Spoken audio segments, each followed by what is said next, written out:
La session d'aujourd'hui, donc régulièrement, je fais des sessions techniques sur différents sujets, ce qui m'intéresse, et je les partage avec vous. Donc aujourd'hui, on va voir le RAG avec Google. Donc Google a sorti une API qui s'appelle Gemini File Search API.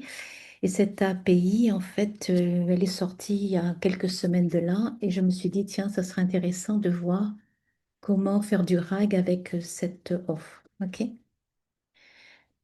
Donc, le but de cette session, c'est comment maîtriser l'API Gemini File Search avec N8N, mais aussi avec Python, parce qu'en fait, j'ai pu faire un petit projet Python pour aussi découvrir cette API à travers Python.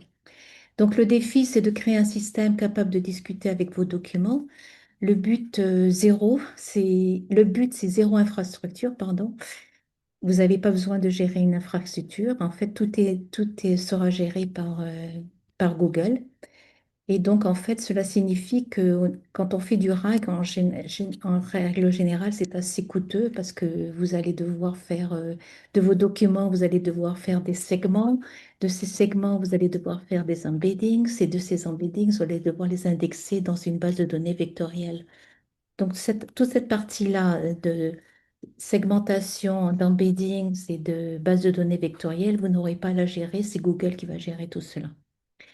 Et donc, je vais vous faire durant cette session deux démos, une démo avec Python et une démo avec N8N. OK? Donc, c'est la plateforme c'est N8N, comme je vous l'ai indiqué, c'est une plateforme d'orchestration que j'ai présentée il y a quelques semaines de ça déjà. Regardez ma chaîne YouTube, vous allez voir cette présentation que j'ai faite de 2 heures. Et donc, avec cette plateforme d'orchestration, on va utiliser l'API de Google File Search pour faire un système RAG à la mode Google. OK, qu'est-ce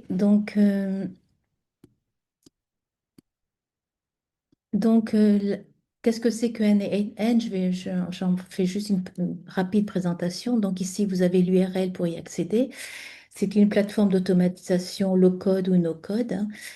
Et donc, en fait, elle est open source, donc vous pouvez à tout moment l'installer sur un environnement Docker, par exemple.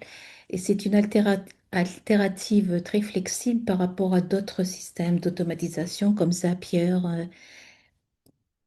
Make ou Airflow. OK? Et ça permet en fait de combiner des nœuds visuels, donc c'est du drag and drop, hein, avec des codes personnalisés, JavaScript et fonctions. Alors souvent, on a de la chance maintenant d'avoir des grands modèles de langage très sophistiqués, et notamment Claude AI ou ChatGPT, ou voire même Mistral ou alors Gemini. Ils vont pouvoir vous générer des scripts N et N, ok? Donc ça c'est pas mal parce que, et si vous avez un bug, eh ben, vous allez pouvoir donner le bug par rapport au nœud sur lequel il y a un plantage, et éventuellement va vous donner une solution, ok? En sachant que la plateforme en ligne de N et N, elle est maintenant dotée d'une IA, et donc, vous allez pouvoir utiliser l'IA de N8N pour soit configurer complètement un nouveau workflow, soit vous aider à débugger votre workflow durant la création de ce workflow. Alors, donc là, on a vu N8N. Donc maintenant, on va voir l'API Gemini File Search. Donc, c'est une API qui va permettre la génération augmentée de ce qu'on appelle RAG en fait. Retrieval Augmented Generation, grâce à l'outil File Search. En fait, File Search, qu'est-ce qu'il va faire? Il va importer vos documents, il va les segmenter, il va les indexer afin de permettre une récupération rapide des informations pertinentes en fonction d'un prompt utilisateur. Donc, vous êtes sur un chat LLM, et ce chat LLM que vous avez va être couplé avec votre documentation. Et donc, à partir de là, vous allez pouvoir, en fait, poser des questions sur le contrat XY ou le projet XY de façon tout à fait naturelle, avec le chat. Et donc, ce mot-là est très important, indexation, parce qu'en fait, qu'est-ce que ça va faire? Ça va convertir vos documents en segments, OK? C'est ce qu'on appelle en anglais le chunking. Et ces segments vont faire l'objet de embeddings. Donc, une embedding, c'est des représentations numériques qui vont capturer la sémantique du texte. Donc, l'indexation que l'on fait ici, c'est pas vous qui la faites, ce sera Google. Et ça, c'est un gros avantage par rapport à d'autres systèmes RAG sur le marché. OK? Donc, ces informations sont ensuite pardon. Ces informations sont ensuite fournies comme contexte au modèle, lui permettant de produire des réponses plus précises et plus pertinentes. Donc, je vous en ferai un démo dans quelques instants.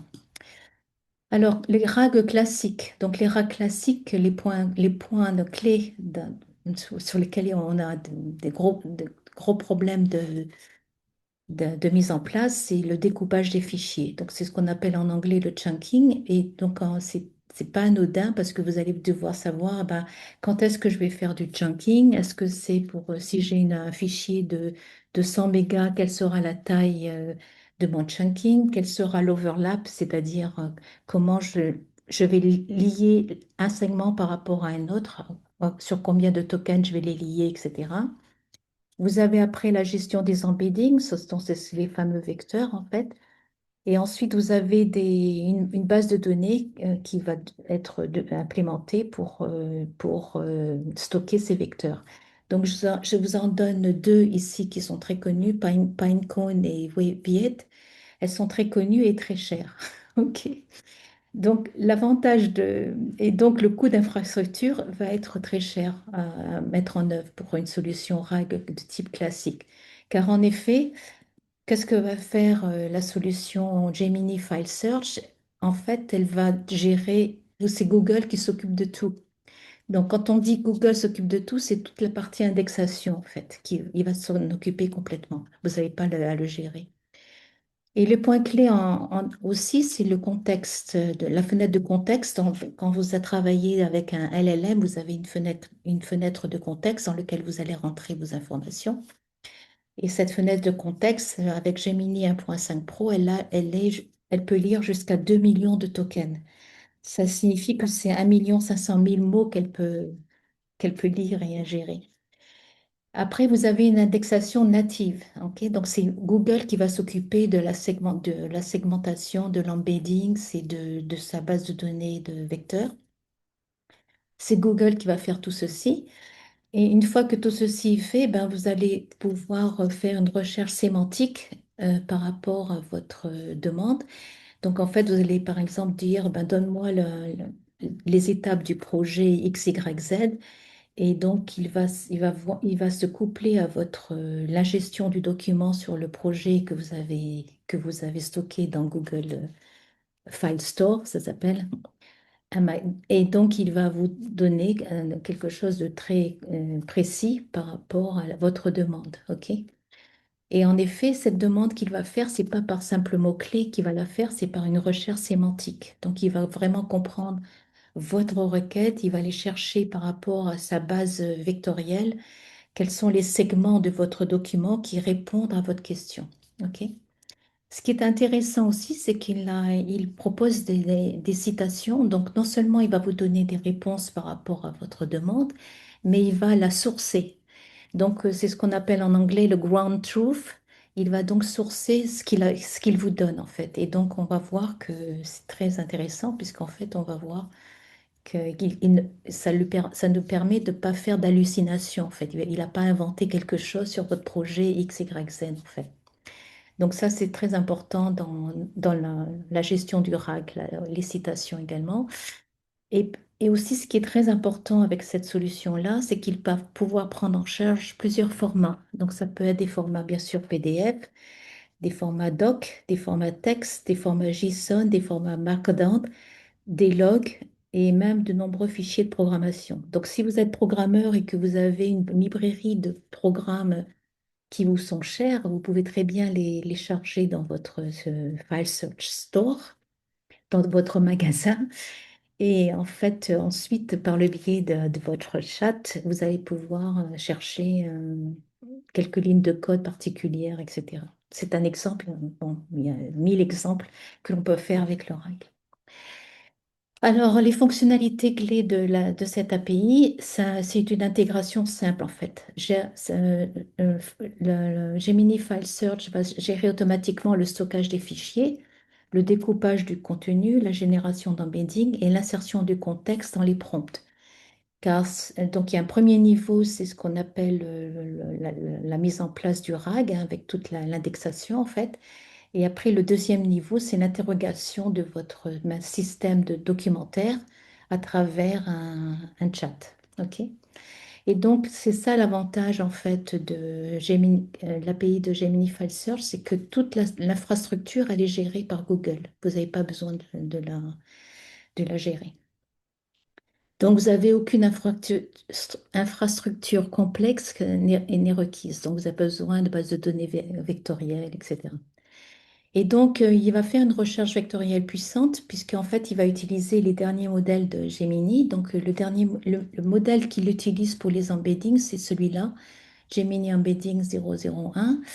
Et ce modèle-là, en fait, va faire de la recherche sémantique. Donc, en fait, on va utiliser, quand vous allez faire votre requête, votre requête va faire l'objet d'embeddings.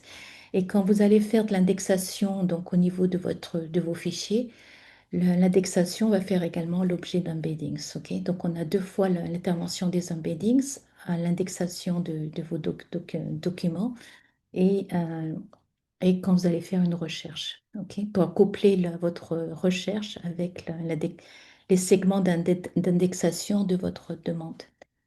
Et vous avez donc les citations intégrées. Donc, les réponses incluent automatiquement des citations indiquant quelle partie des documents ont été utilisées, ce qui rend la vérification facile et transparente. Donc, en effet, ça permet d'éliminer les hallucinations qui, qui peuvent être présentes avec un grand modèle de langage. Et comme on vous l'indique ici, donc plusieurs formats possibles. Alors là, c'est un schéma qu'a donné Google Gemini File Search. Donc, en fait, on a deux niveaux. Le premier niveau, c'est ce qu'on appelle le offline, c'est-à-dire que vous avez vos documents. Les documents vont aller dans un file storage, donc dans le Google Cloud, hein, dans un file storage. Et en fait, ensuite, on va passer sur ces documents vont faire l'objet d'embeddings. Et ces embeddings vont être stockés dans une base de données vectorielle. OK? Après, vous avez la partie online.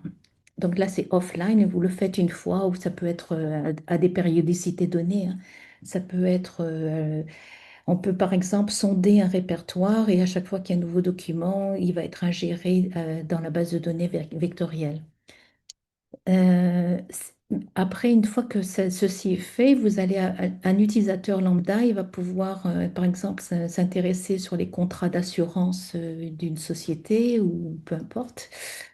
Euh, et donc, l'utilisateur, qu'est-ce qu'il va faire? Il va poser une question à Gemini.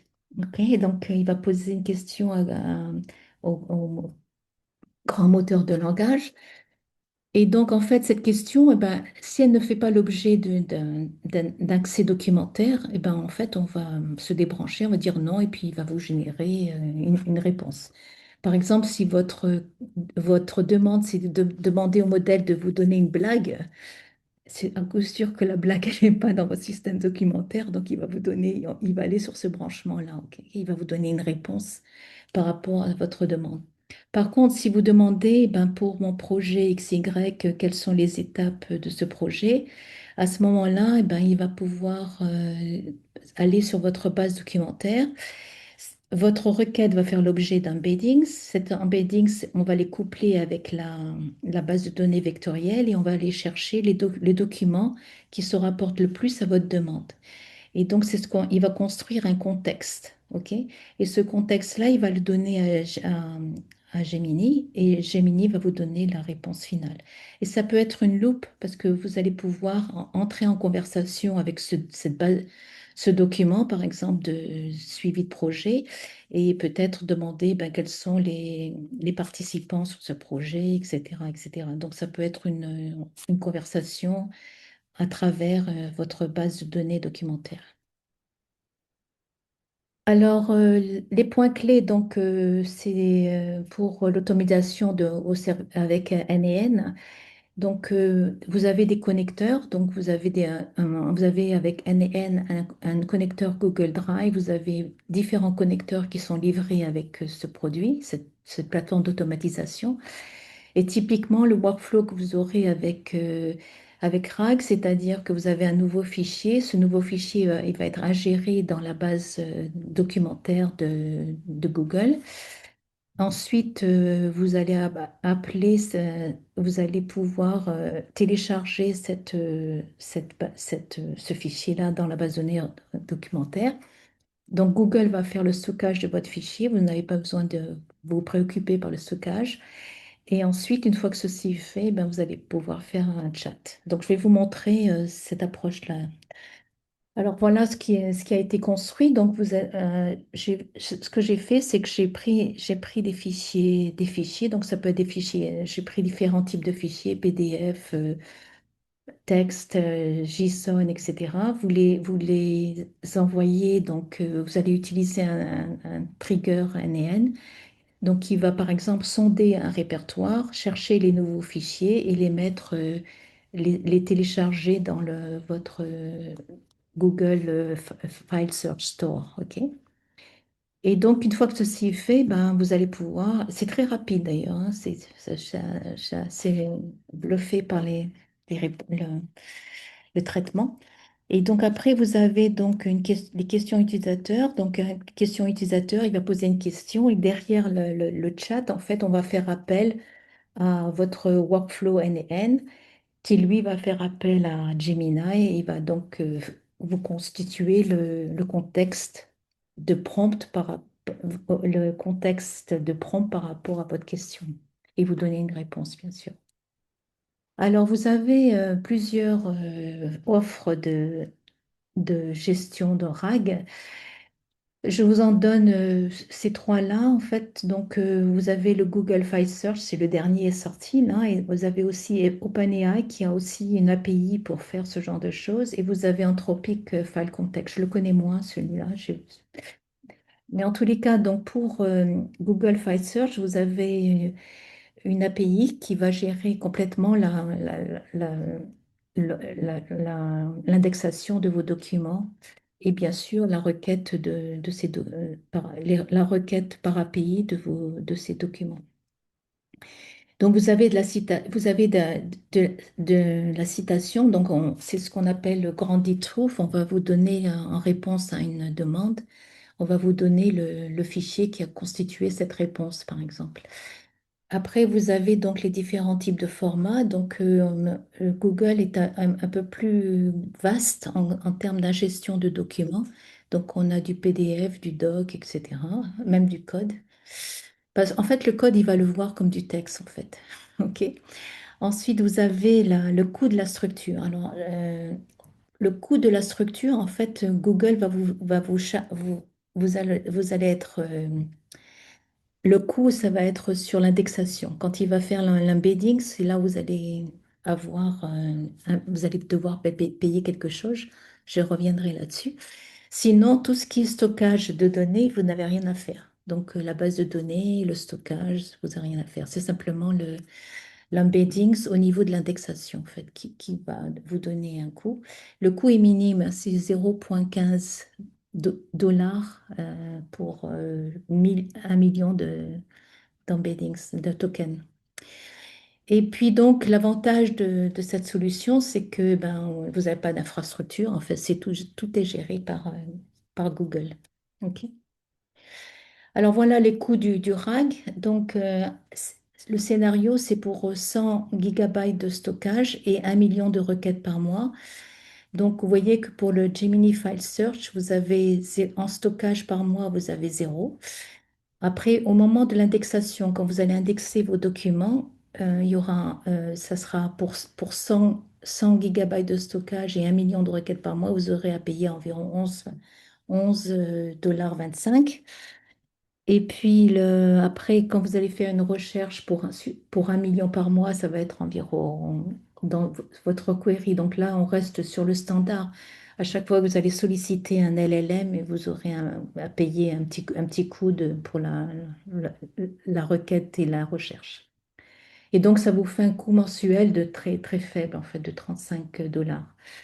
Et après, la prochaine solution RAG, c'est Supabase. Donc, Supabase, j'en ai fait une démo lors de ma session N de la fois dernière, enfin de quelques semaines avant.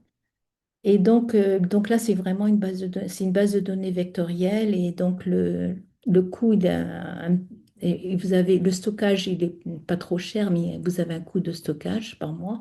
Toujours pareil, hein, sur cette base de 100 gigabytes de stockage et 1 million de requêtes par mois. L'indexation est inclus. Et puis le query search, vous avez 25 dollars. Et donc, ça vous fait un coût de 27 $ 10. Et les autres ce sont des solutions beaucoup plus chères. OK? Donc, PyCon Assistant et OpenAI Vector Store, vous voyez, des coûts de stockage sont très importants. Donc, en fait, au niveau coût, Gemini et Supabase sont les grands gagnants, hein. C'est 10 fois moins cher que OpenAI et PineCoin. Gemini a 0 $ de stockage, donc c'est idéal pour les gros volumes de données, entre guillemets, dormantes. Et puis les gains cachés avec Gemini, pas de gestion de base de données, donc vous n'avez pas besoin d'avoir une équipe technique qui va gérer tout ceci, contrairement à Supabase où il faut gérer la base de données Postgres. OK?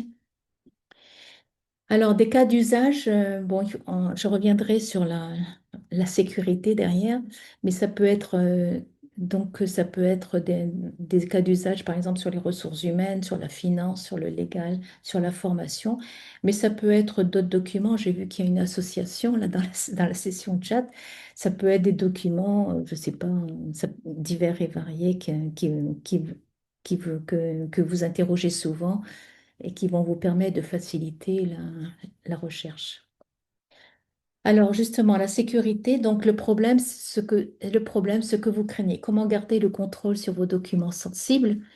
Ben, l'exposition, donc stocker les fichiers confidentiels sur un Google Drive personnel ou public est risqué parce que bon, eh ben, c'est sur un Google Drive, hein, donc c'est stocké. Et puis en fait, vous avez aussi là, au niveau c'est une boîte noire, entre guillemets. Parce qu'en fait, une fois que votre document est ingéré par la solution Gemini File Search, donc vous allez être dans un magasin, un store. Et donc là, eh ben, toute la partie indexation, elle est faite par Google. OK?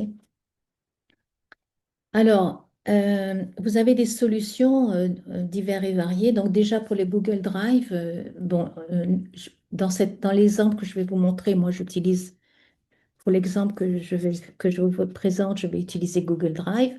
Mais vous avez d'autres, si vous voulez vraiment sécuriser vos documents, vous avez d'autres solutions de style SFTP, S3 privé. Donc ce sont un peu comme Amazon, MINA, c'est des Google, des clouds privés qui vont vous permettre de sécuriser vos documents. Ou alors ça peut être même en local, hein, voilà. Après, au niveau de l'API, donc l'API, il y a deux distinctions à faire entre entreprise versus public.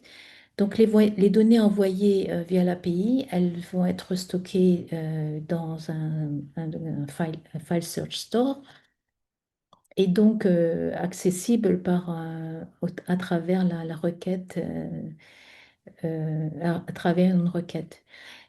Alors, vous avez d'autres solutions qui sont sécurisées. Alors, vous avez une solution qui s'appelle Vertex AI. C'est une solution de Google, OK? Et qui est une solution entreprise, en fait, qui va permettre de sauvegarder ces informations, OK? De façon plus sécurisée.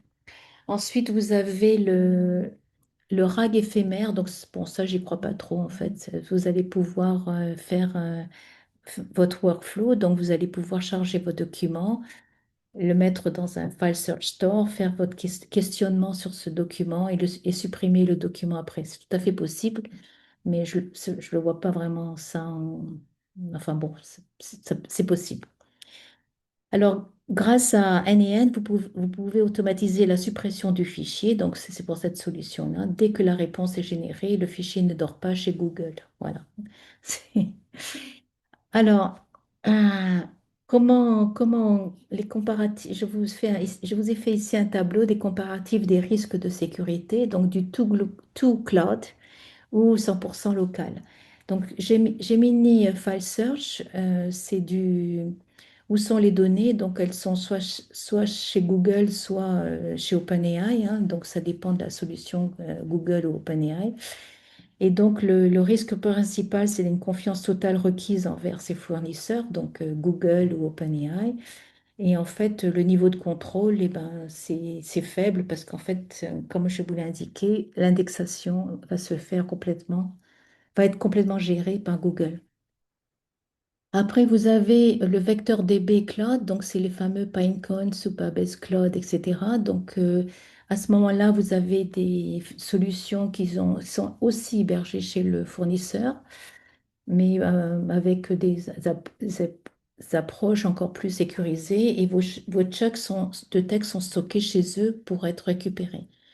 Donc c'est moyen parce qu'en fait vous avez une architecture qui est éclatée en fait. D'un côté vous avez votre documentation et de l'autre côté vous avez l'infrastructure vectorielle. Et puis alors vous pouvez être complètement local. Donc si c'est complètement local, donc rappelez-vous NaN c'est du open source donc vous pouvez installer NaN chez vous par exemple sur un environnement Docker. Et donc là vous avez un LLM open source qui s'appelle Oliama. Et donc ici, PG Vector, c'est Postgres, donc c'est la base de données vectorielle qui aussi peut être installée en local. Donc vous avez tout sur votre serveur, rien ne sort, mais par contre, ça demandera une maintenance technique plus lourde. Donc, mais par contre, le plus, c'est la totale souveraineté. Souveraineté. Donc là, c'est des discussions à avoir euh, en termes de gestion projet, en fait. Alors, je vous donne quelques mythes parce que souvent on va vous dire, ah ben, puisque maintenant mes données sont dans enfin, mes embeddings sont maintenant stockés dans une base de données vectorielle, en fait, ben, je ne crains rien parce que c'est que des chiffres en fait quand vous faites de l'embedding. Mais en fait, c'est faux parce que pour faire du RAG, on stocke le vecteur et le texte original dans les métadonnées pour pouvoir le redonner au LLM. Donc PyCon a aussi vos données lisibles. Donc, c'est pas parce que vous prenez une solution Pinecone qui est très chère que vous êtes complètement sécurisé sur le fait que, bon, voilà, euh, euh, il y a un accès, on peut avoir un accès sur vos données. Le transit des données, donc les embeddings, même si vous utilisez une base de données sécurisée, si vous utilisez l'API d'OpenAI pour créer les vecteurs, donc, OpenAI utilise ce modèle, Text Embedding 3. Votre texte transite quand même par leur serveur. Donc, la solution OpenAI, c'est pareil que celle de Google, mais en moins cher pour Google. Et la solution souveraine, la seule façon d'avoir zéro risque est d'utiliser NaN en self-hosted, plus un modèle local via Olama et une base de données locale comme Postgres. Mais c'est moins performant et plus cher à maintenir que l'API Gemini à 35 dollars. Donc voilà, c'est des considérations à prendre en compte. Je vous donne ici les ressources officielles de cette annonce. Donc ici, le blog Google. Ici, on va regarder les API. Donc, vous avez la documentation de l'API. Et donc, vous avez une application que Google vous a donnée qui s'appelle Ask the Manuel, demander au manuel. On va la regarder dans quelques instants justement pour vous démontrer que vous pouvez télécharger un fichier et ensuite Google s'occupe de tout. OK? Donc, on va voir cette approche-là que fait l'API. Gemini File Search. Et donc, quand vous allez utiliser, donc, quand vous allez utiliser Google, on va utiliser Google AI Studio. C'est c'est une plateforme de développement que je recommande d'utiliser. Elle est extrêmement performante, surtout maintenant avec les derniers modèles en cours. Donc les derniers modèles, c'est Nano Banana pour tout ce qui est images et vidéos, etc. Et puis vous avez Gemini 3 qui est le dernier modèle sorti de Google. Et cette plateforme de développement, en fait, vous allez pouvoir l'utiliser, bien sûr, toujours pareil, avec des clés d'API. Donc, vous allez pouvoir faire ceci. Alors, je vais vous montrer cette, ce développement. Donc là, c'est Chat with your document. Et donc, en fait, vous voyez, là, j'ai déjà une API. Donc, là, vous voyez, je suis sur Google AI Studio. Donc, si je viens Back to Start, vous êtes ici, Google AI Studio. Donc ici, vous allez pouvoir faire un chat with a modèle, vous allez pouvoir faire du vibe coding, etc.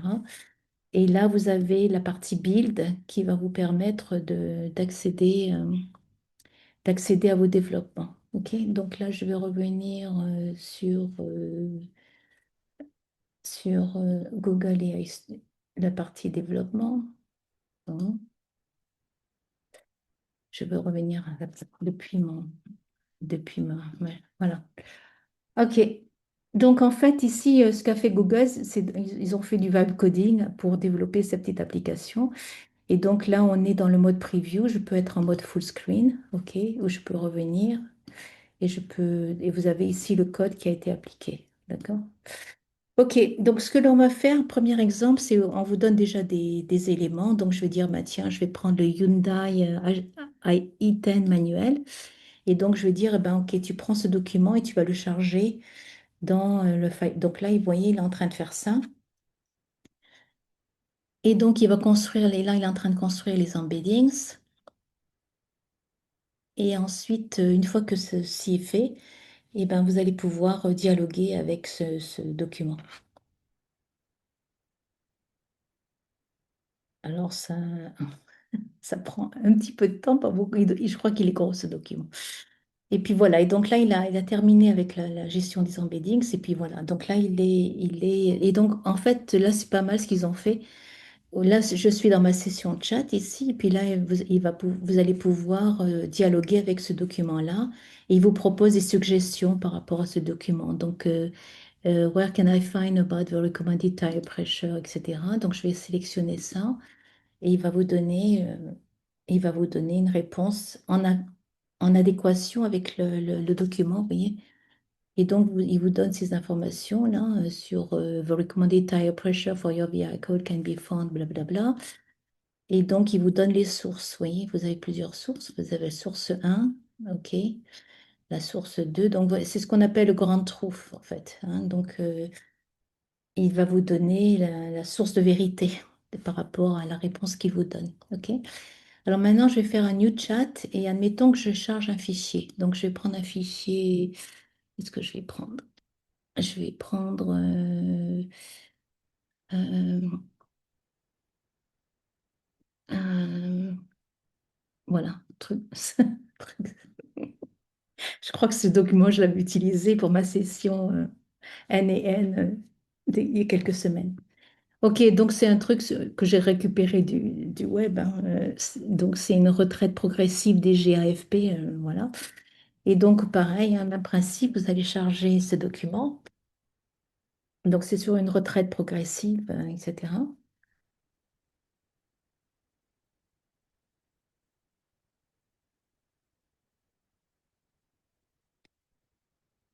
Voilà.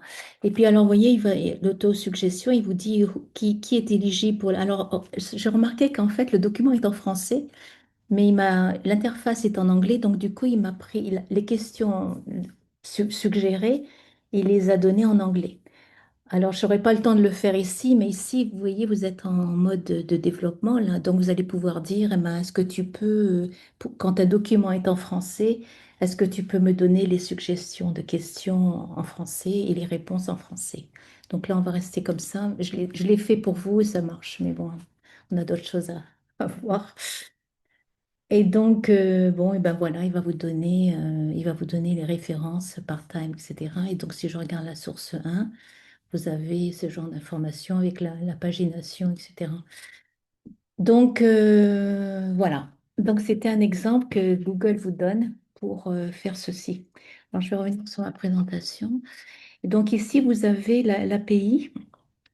Donc, l'API, la voilà.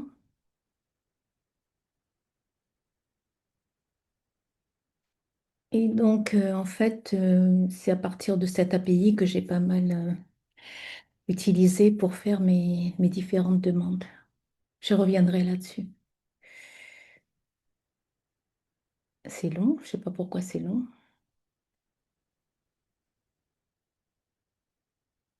Ok, c'est l'effet des mots. Ok, ok, Euh, ok. On va aller- oh, je reviendrai là-dessus. Alright, ok, donc j'ai fait mon anti-sèche ici. Et donc, déjà pour les coûts, je vais revenir dessus parce que c'est. Donc voilà les coûts pour cette API. Donc l'indexation, c'est payant. Donc c'est 0,15 $ par 1 million de tokens. C'est facturé une seule fois quand vous importez et indexez vos documents. Et c'est basé sur la taille de vos documents d'entrée plus les embeddings générés. Le stockage est gratuit, aucun frais de stockage pour les File Search Store. Les données persistent indéfiniment jusqu'à ce que vous les supprimiez. OK? Embedding de requêtes gratuit, donc pas de coût pour le convertir vos questions en embeddings. Donc ça, c'est bien. Par contre, les tokens récupérés donc, sont payants. C'est typiquement quand vous allez dialoguer avec un LLM, il va vous donner des tokens en sortie. Et ces tokens-là seront payants. Donc les segments de documents récupérés sont facturés comme des tokens de contexte normaux. Ok, donc on utilise Gemini 2.5 Flash. Et le point important sur le calcul, la taille du file Search Store est calculée comme 3 fois la taille de vos données d'entrée. Donc données plus embedding stocké. Et un exemple pratique, si vous indexez 100 mégabytes de données, de documents, pardon, le coût d'indexation unique, c'est une fois quand vous allez faire votre indexation, mais après le stockage, c'est zéro. Et chaque requête, seulement les tokens récupérés plus génération du modèle. Et donc, en fait, c'est une solution qui est assez valable et assez agressive en termes de. Alors, avant de passer par N et N, je vais vous présenter un document, un notebook que j'ai fait avec Google Colab. Ce document, je vais vous le laisser aussi, donc vous allez pouvoir l'utiliser à loisir. Il est sur mon répertoire GitHub, donc toutes ces informations, je vous les donnerai quand je vous inviterai à voir ma démo sur ma chaîne YouTube. Donc, on va voir je crois que je l'ai déjà chargé, donc on va voir ça. Oups.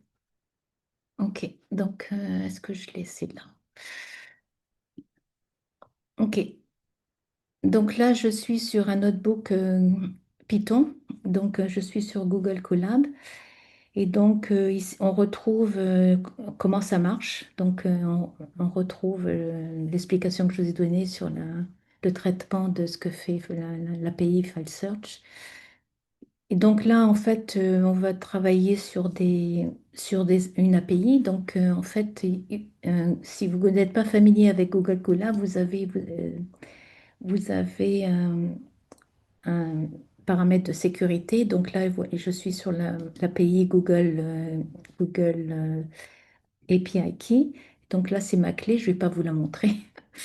Les clés doivent rester privées. OK? Donc, en fait, vous allez pouvoir. Donc, là, c'est ce que j'ai fait. J'ai exécuté ce bout de code pour qu'il mette en mémoire la clé API.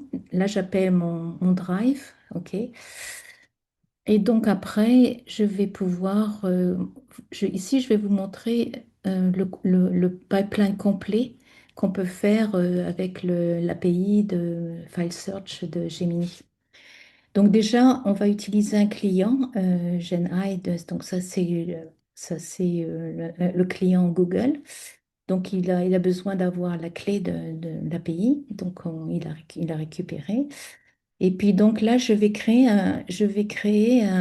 un, un file search, je vais créer un file search store. Donc, alors je ne sais pas comment le traduire, un magasin de fichiers. Et donc, ce magasin, je vais l'appeler AMROI Docs, OK? Et puis donc là, il va voir ici, par le biais de ce code, il va voir si ce nom-là existe dans mes fichiers. Si ça existe, il va rien faire, il va pas créer le file searcher. Sinon, c'est votre réceptacle en fait, hein, et donc, sinon, il va le créer. Donc, c'est ce qu'on fait ici.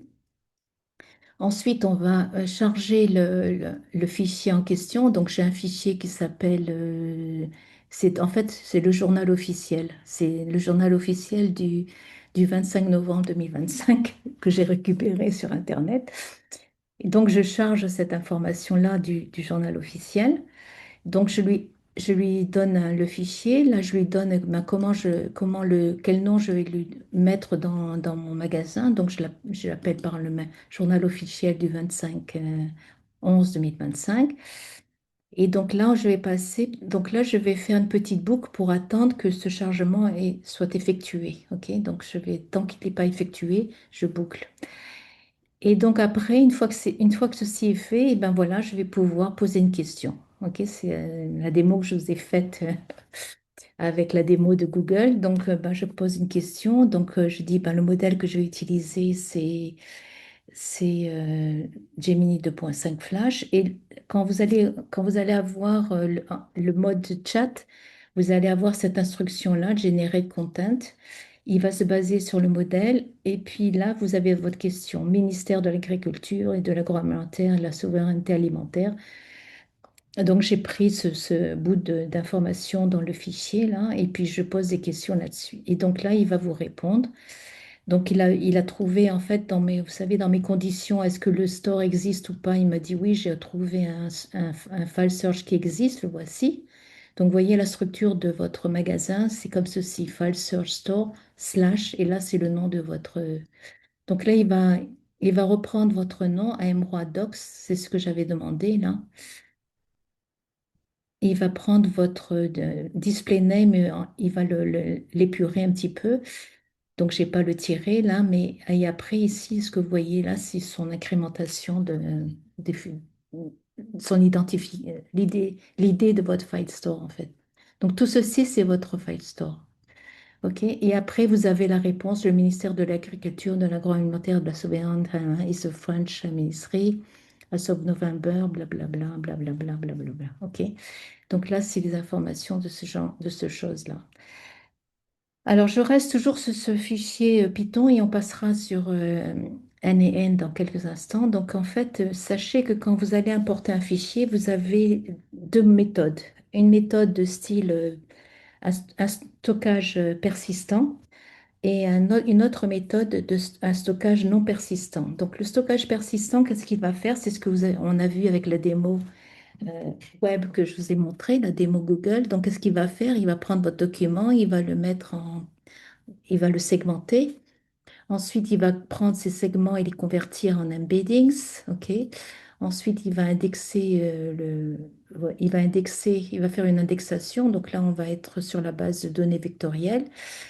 Et donc, maintenant, votre document est disponible pour une recherche sémantique basée sur les vecteurs de votre document.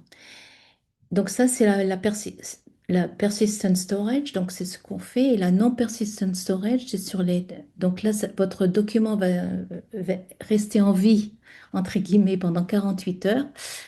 Et donc, en fait, c'est beaucoup plus simple, hein, celui-là. En fait, il va vous prendre votre fichier, on va donc il y a une méthode qui s'appelle file upload qui va donc charger votre fichier. Ensuite, on va faire un traitement sur ce fichier, donc le file store, et on va lui donner une URI pour que votre LLM puisse y accéder. Et en fait, on va pouvoir par le biais de prompt, accéder au contenu de votre fichier. Donc là, faites attention, ici, je n'ai pas du tout d'embeddings, hein. C'est simplement une ressource à travers une URL, en fait. Et donc, Et comme on vous l'indique ici, la suppression de ce file store, de ce fichier, pardon, il sera délité au bout de 48 heures. Ok, donc deux méthodes. Une méthode, souvent, en fait, 98% du temps, on fera du persistent storage. Ça peut être utile pour faire une test ou enfin, quelque chose de particulier. Donc le document que j'ai questionné, c'est celui-là, le journal officiel du mardi 25 novembre, blablabla. Alors on va regarder donc l'import avec un persistent storage. Donc toujours pareil, on appelle. Donc là je l'ai mis en commentaire parce que mon API elle est déjà en mémoire, donc j'ai plus besoin de faire ça. Et donc là, eh ben, je vais aller chercher mon fichier. Donc en fait, alors peut-être que je vais exécuter un bout de code. C'est celui-là. Ok, il est déjà monté. Donc là, si je viens ici, en fait, vous voyez, quand vous faites ce genre de choses, là, je vais aller dans mon Drive. Donc là, je suis dans My Drive. Et donc, j'ai un répertoire qui s'appelle IA Study Group. Et donc là, qu'est-ce que j'ai pris comme fichier? Ah, où est-ce qu'il est? Ah, c'est celui-là, voilà. Joe, voilà, c'est celui-là, c'est le fameux journal officiel, là. Donc, je vais dans RAG et c'est donc celui-là. Joe, Joe. Et donc, ce que vous pouvez faire, c'est ici et prendre copy-path et vous le mettez ici. OK? Bon, je ne vais pas le faire parce que je l'ai déjà fait. Voilà, et puis vous donnez un nom à ce fichier-là, donc journal officiel, etc. Et puis donc toujours pareil, on va attendre que le chargement soit fait et ensuite vous allez pouvoir poser une question. Donc c'est le même code que je vous ai montré auparavant. Voilà. Euh, ok. Et donc, là, j'ai un autre exemple. C'est toujours pareil, le même principe. Cette fois-ci, c'est un fichier tout petit, là, c'est qui s'appelle sample.txt. Parfois, vous pouvez double-cliquer et avoir le fichier. Vous voyez, il est tout petit. C'était un test que je faisais. Et donc, c'est sur un poète, en fait. Donc, le même principe. Donc, vous chargez votre fichier et ensuite, vous allez pouvoir faire une recherche sémantique sur ce fichier-là par le biais d'un chat, en fait. Can you tell me about Robert Graves? And il va vous dire Robert Graves was a British poet, blablabla. OK? J'ai fait un autre exemple avec... bon, enfin bref,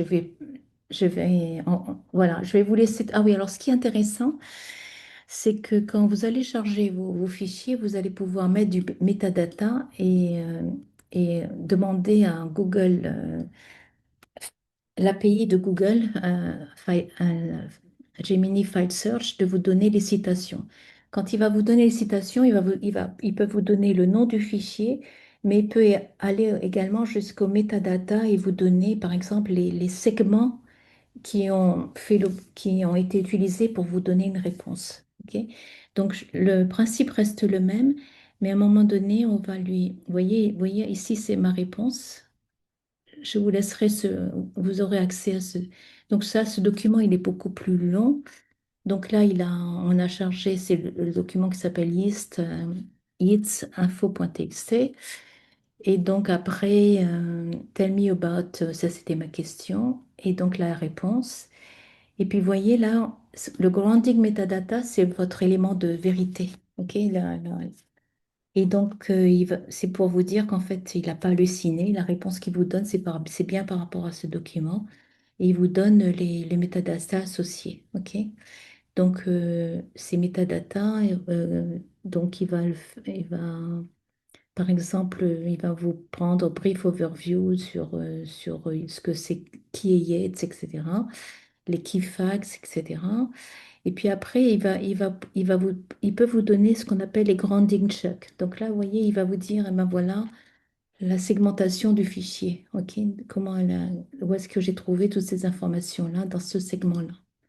OK? Et ainsi de suite. Le legacy, ce sera dans ce segment-là, etc.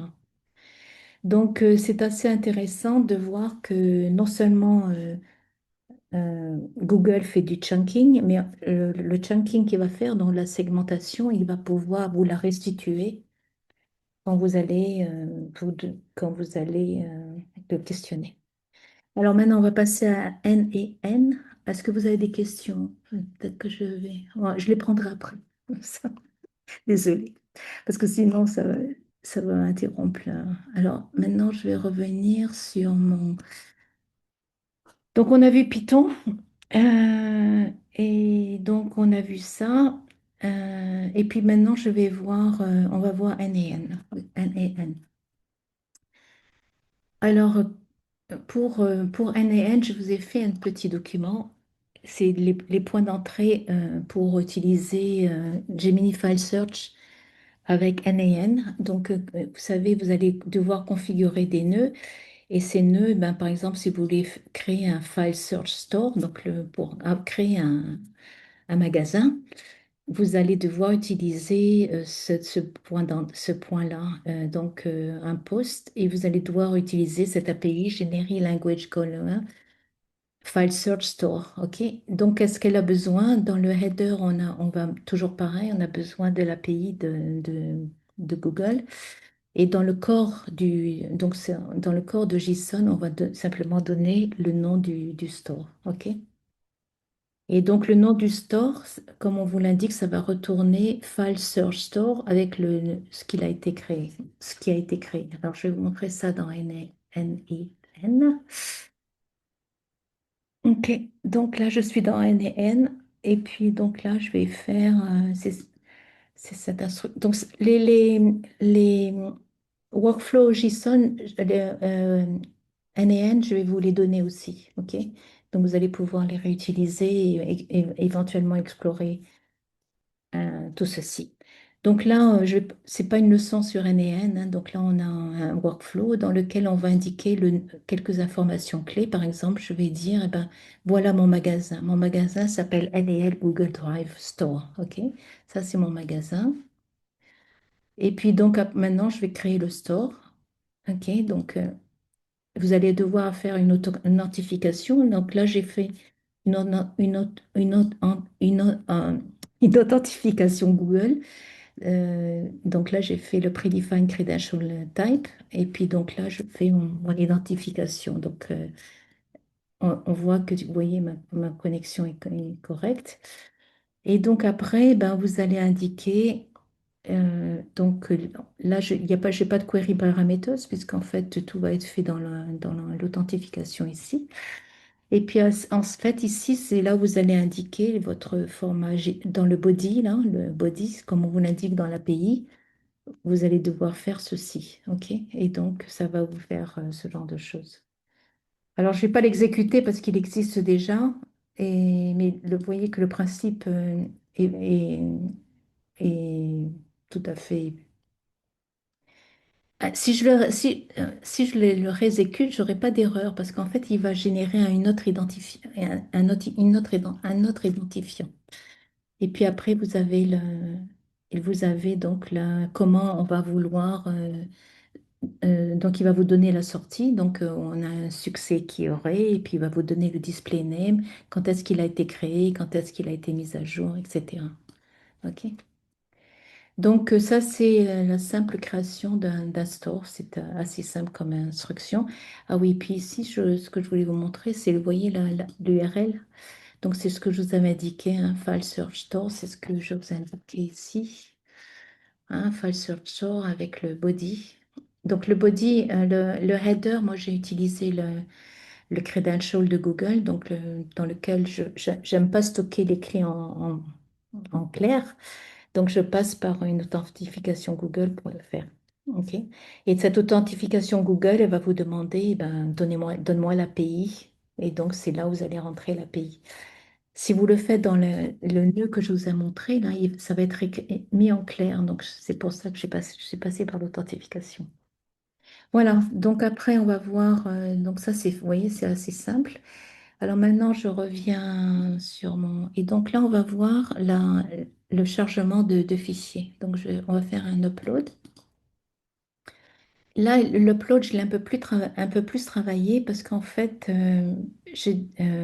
vous voyez, là, je passe par un trigger.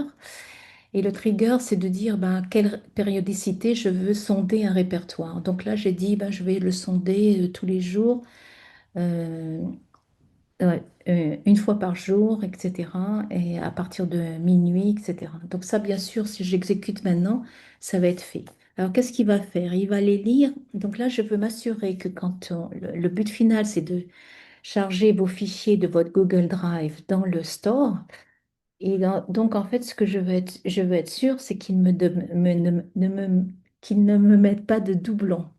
OK? Donc, la première fois, quand vous allez lancer ce script, il y aura pas de doublons puisqu'sera vierge, votre store. Ensuite, il va évoluer au fur et à mesure que vous allez renseigner des fichiers dans votre magasin. À ce moment-là, eh ben, il faut s'assurer qu'il n'y ait pas de doublons parce qu'en fait, si vous renseignez si vous prenez un fichier qui existe déjà, ça ne va pas le gêner, hein. Il va l'insérer dans votre magasin et vous aurez des doublons en fait. Parce qu'en fait, chaque fichier a son identifiant, donc il y aura pas, pour lui, il n'y a pas vraiment de doublons, sauf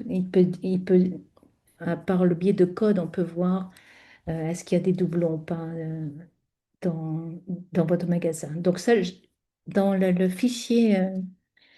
Le fichier Python que je vous ai montré, là, en fait, il y a un moment donné, en fin de parcours, j'ai des utilitaires pour voir qu'est-ce qu'il y a dans un magasin, comment supprimer des doublons, etc. Mais on va Donc là, en fait, si je clique ici, on va aller chercher, donc toujours pareil, j'ai mon authentification d'API, là. Et donc après, ce que je vais faire, c'est que je vais indiquer le répertoire qu'il devra sonder. Ok, donc ça c'est quelque chose à connaître. Donc ça c'est mon répertoire. Dans mon Google Drive, j'ai un répertoire qui s'appelle RAG Demo Data. Et vous voyez, ça c'est l'identifiant de votre répertoire. C'est celui-là. Ok. Et quand vous travaillez sur un fichier a aussi un identifiant. Donc si vous faites un share et vous faites copy link. Le, je, je vais utiliser ça. Et quand vous faites un copy-link, bon, admettons que je le fasse ici. Je vais me mettre carrément en bas.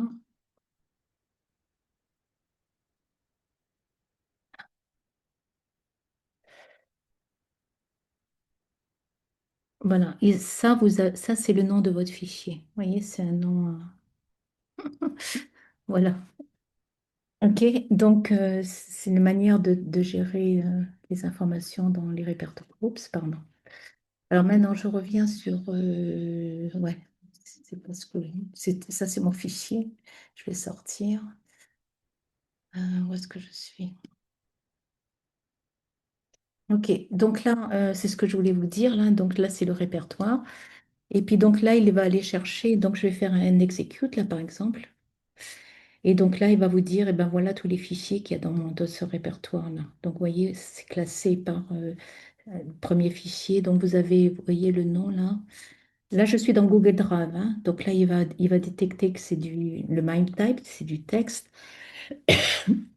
Là, j'ai du course catalogue, c'est du JSON, etc. Là, j'ai du l'humain face à l'IA, c'est un fichier PDF. Donc, vous voyez ce genre de choses. OK? Et donc, ça, c'est mon Google Drive. Et là, il va aller voir le store. OK? Le store que j'utilise.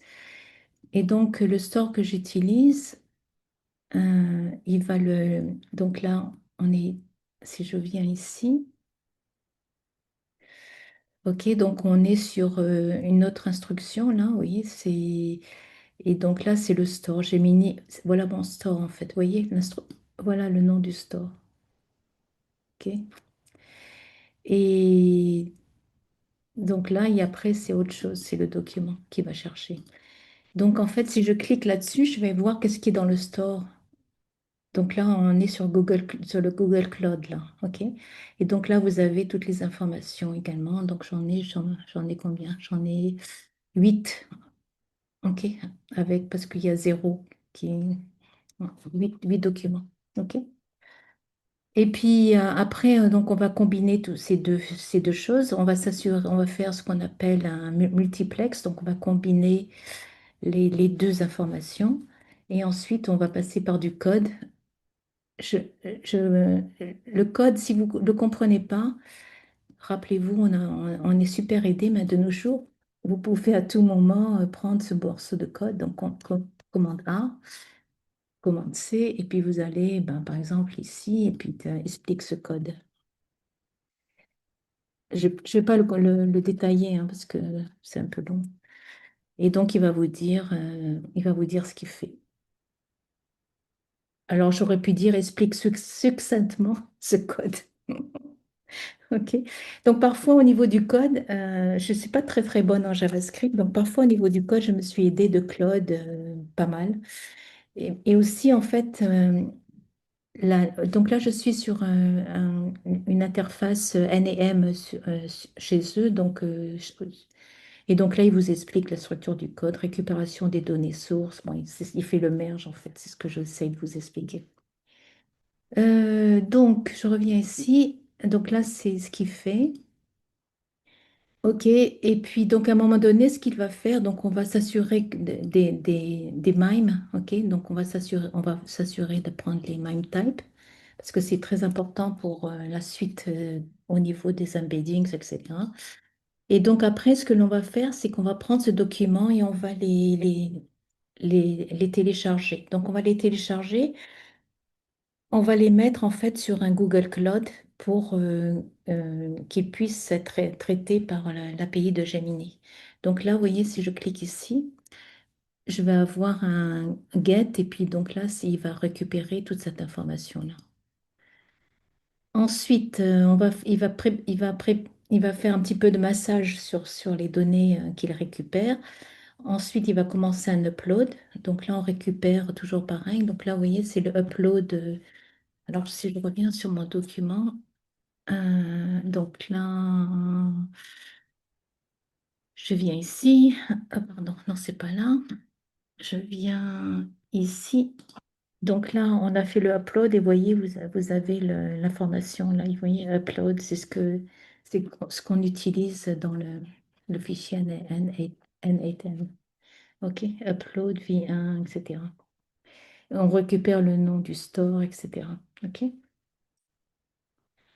Et puis finalement, ça va arriver finalement. Donc tout ceci va être, on va récupérer une URL, car l'URL va être importante pour votre citation au niveau de votre, donc de votre citation au niveau de votre grande intro. Enfin, on va pouvoir dire, eh ben, la réponse que je te donne, elle est basée sur ce fichier-là.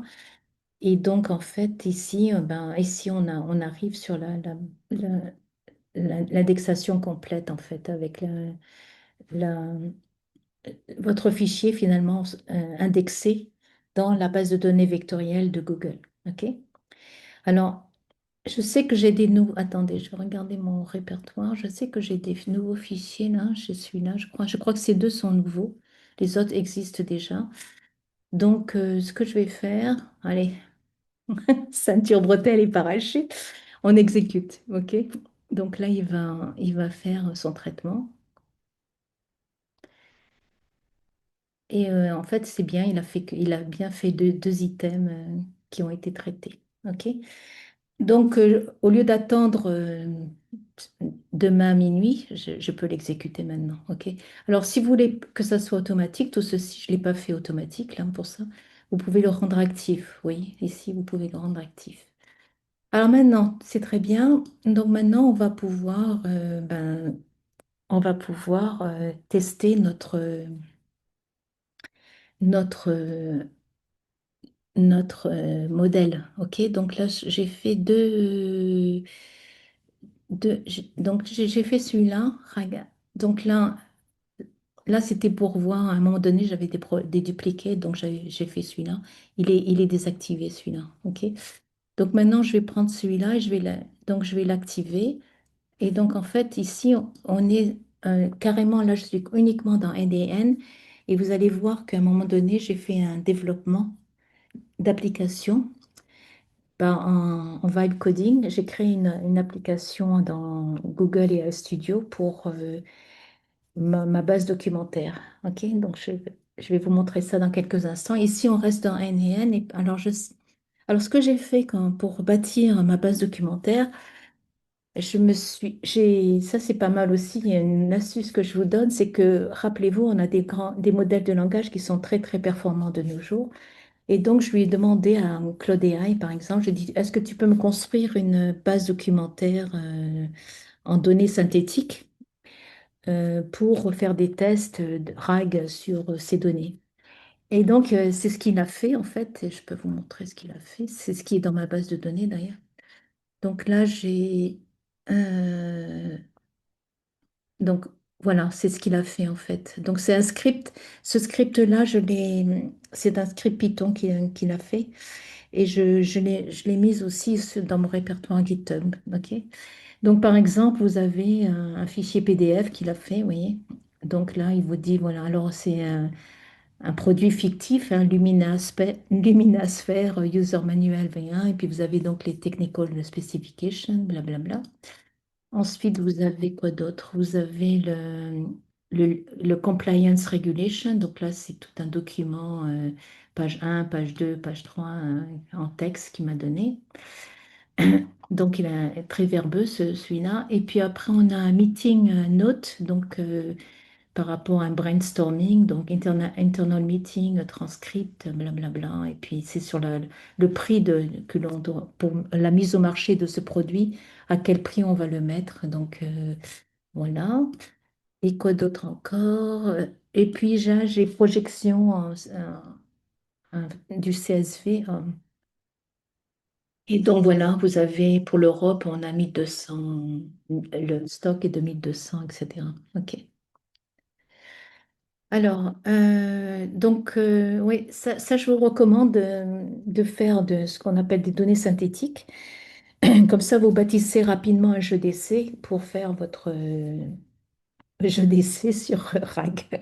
Après, j'ai enrichi les données RAG avec d'autres documents que je vais vous présenter dans quelques instants.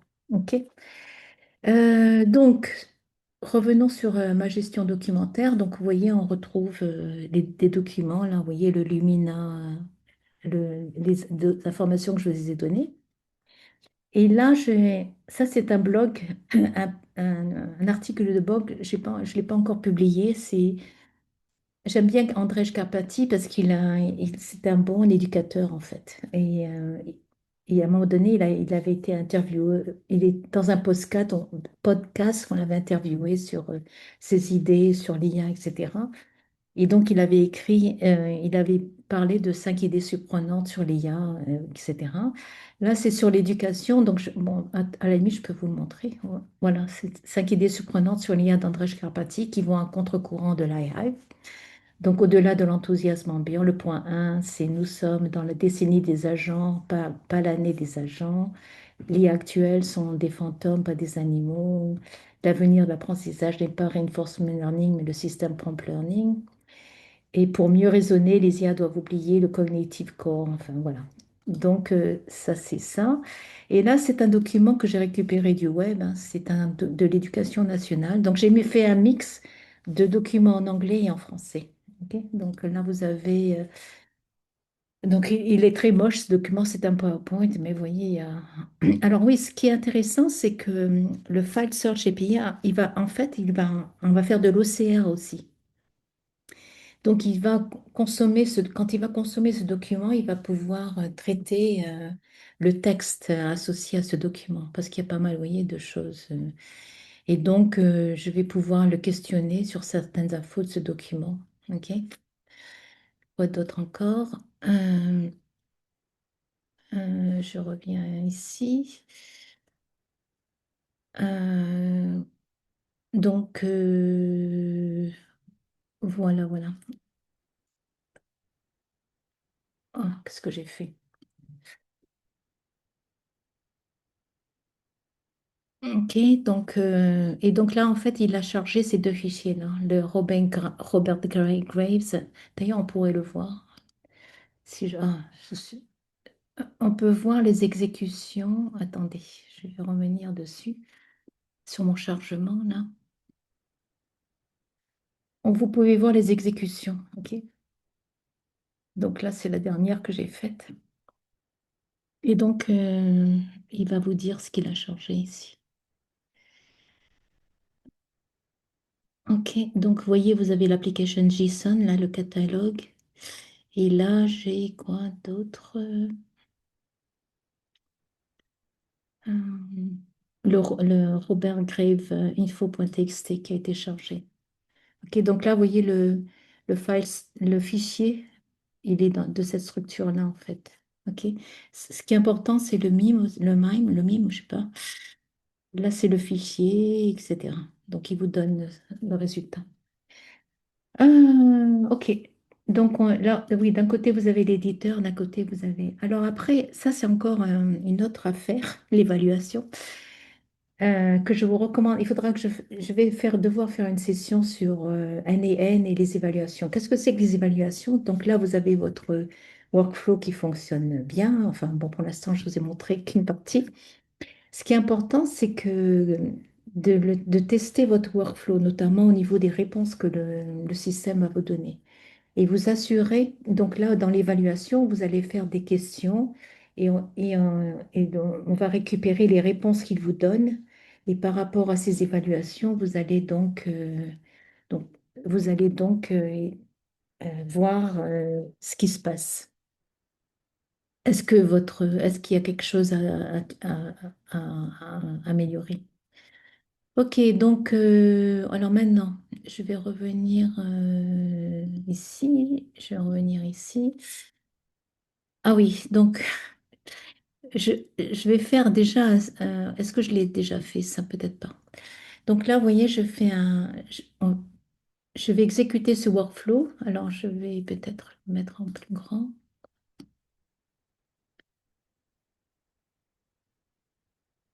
Ok, je vais diminuer ici. Ok. Alors, donc en fait, ici, on part d'un... Bah, peut-être le mieux, c'est que après, on regardera le résultat.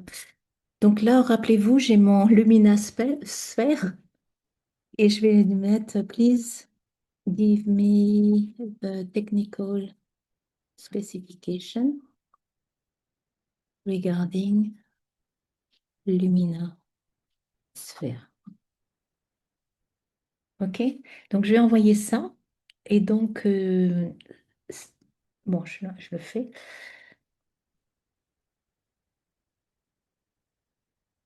Qu'est-ce qu'il m'a fait? Ah, ça, c'est l'effet des mots. Attendez. Euh, Oups, qu'est-ce que j'ai fait?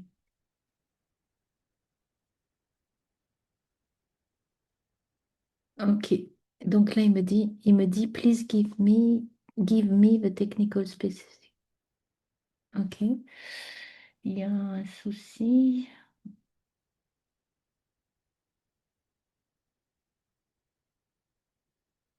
Ah, get store. Ah, peut-être c'est ici que j'ai dû changer le store, peut-être. Non.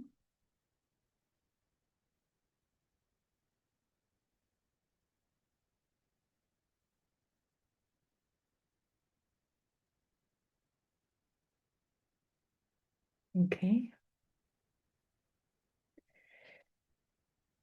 Je suis dans l'éditeur et l'éditeur, je ne vois plus mon document. Ok. Ok. Get store. Golden store. Ok. J'espère que je ne l'ai pas supprimé. C'est peut-être pour ça. Please give me technical details for Lumina Sphere.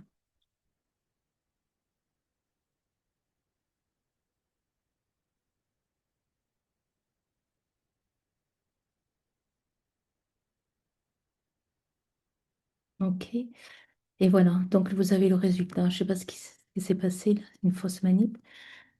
Et donc, vous voyez, il vous donne les données techniques de Luminosphère. Et donc, c'est une poudre. Bon, je peux vous le montrer, hein, si vous ne le croyez pas.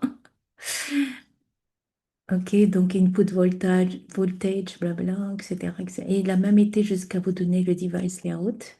Donc, si je regarde ici, design featured a touch sensitive, blablabla. OK, donc il vous a donné toute cette information. Alors, regardons ensemble ce qu'il va faire. Donc là, vous avez votre message. Votre message va être envoyé. On va récupérer, on va coupler votre message avec le store, donc pour avoir le contexte associé. Ensuite, on fait un merge de ces deux informations. OK? Donc, vous voyez, vous avez le Search Store qui va utiliser la Session ID, le message. OK? Et donc, après, on va utiliser un RAG Agent. Et donc, là, on va lui donner ces informations. Et donc, vous voyez, là, j'ai été très simple en système message, mais on pourrait être encore un peu plus restrictif. Et je vais vous montrer ce- que ce- c'est ce que j'ai fait pour mon application web. J'ai fait un message système plus restrictif. OK? Et donc là, vous avez le résultat de l'output, en fait. OK? Quoi d'autre encore? Donc là, en fait, on va donc quand vous utilisez un RAG agent, vous allez devoir utiliser un modèle. Donc en fait, le modèle que j'ai utilisé, c'est OpenAI GPT 4.1. J'aurais pu utiliser Gemini, mais je me suis dit why not? Donc en fait, la requête, elle est prise par OpenAI. Mais après, quand on va aller dans le Search Store ici, vous voyez. En fait, vous voyez, il va aller ce qu'il va faire, c'est il va faire un generate content. Vous voyez, c'est l'API qu'il va utiliser. Et donc après, vous allez pouvoir lui dire, eh ben, comment vous voulez formater le JSON, etc. OK? Et donc là, j'ai une authentification pour accéder à mon API Google. Et donc, et puis il va vous donner l'information. OK? Et c'est ce que vous avez dans l'exécution, en fait, ici. Enfin, vous l'avez aussi, je vous l'ai montré déjà. Donc, vous voyez, le technical detail, blablabla. Et vous l'avez ici dans la fenêtre éditeur. OK. Quoi d'autre? Donc, voilà. Donc, ça, c'est d'abord vous testez, avant même d'agencer tout ça en termes d'activation, vous assurez que tout est bon. Ensuite, ce que vous allez faire, et c'est ce que j'ai fait en fait, donc là je me dis, bon, c'est pas mal ce qu'il a fait. Donc maintenant, ce que je veux faire, c'est mettre tout ça en, en scène. Et donc en fait, j'ai fait celui-là, je crois. C'est celui-là. Vous voyez, et celui-là, il est actif. Alors pourquoi il est actif? Parce que vous voyez, moi, c'est mon application externe que j'ai développée dans Google IA Studio en faisant du vibe coding. Mon application externe, elle va faire appel à cette information-là. Elle va faire appel à cette URL. OK? Et elle devra passer donc l'identifiant de la session pour, euh, pour procéder à un chat avec ma base documentaire. OK? Alors, je vais vous montrer cette fameuse application. La voici. Donc, pour l'utiliser, ben, on fait un sign-in avec Google. OK?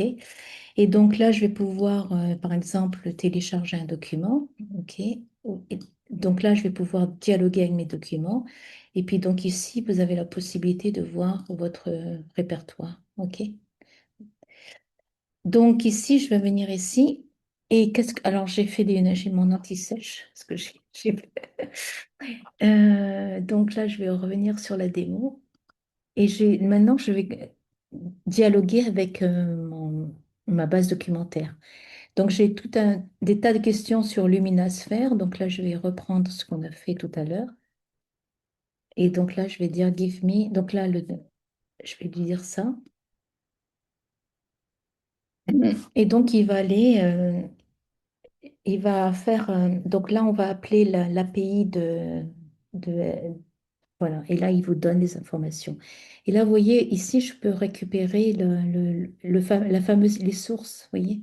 Il est parti sur le manual speed. Et donc, en fait, ici, il va vous ouvrir le Google Drive avec le document. Alors, parfois, le code n'est pas toujours très bon. Là, il faudra que je règle ça. Mais vous allez voir des exemples où il va directement sur le fichier. Là, je ne sais pas pourquoi. Donc, vous voyez, le fameux 1 que vous voyez là, c'est par rapport à la source en question. C'est ce qu'on appelle la citation, en fait. Alors maintenant, je vais venir ici et je vais prendre, donc je continue dans la session et je vais dire, ben, what was the final decision of the pricing and who initially disagreed with it? Donc là, je vais faire ça et j'exécute.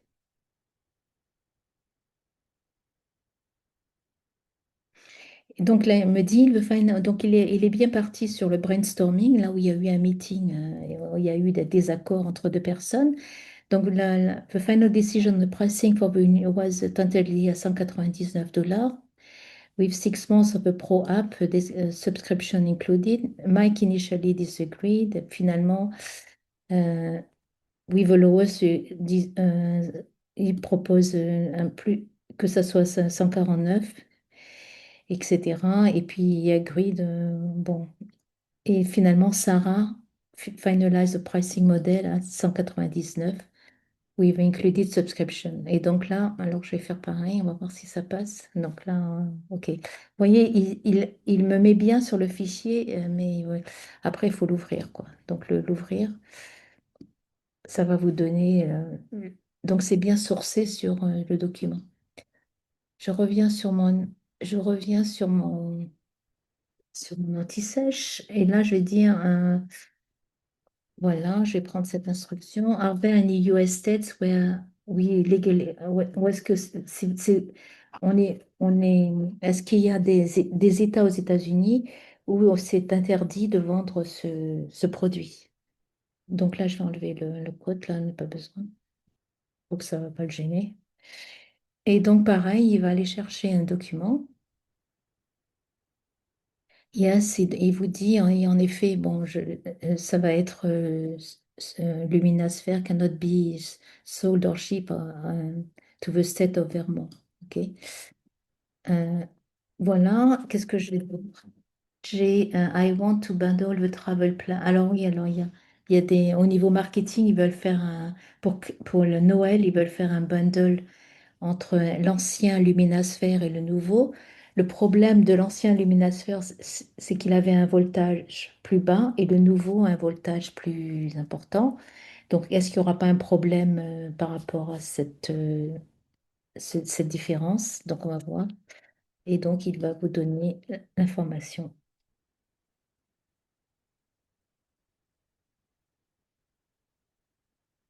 Alors, vous voyez, là, euh, là, vous voyez, ma question n'est pas suffisamment précise.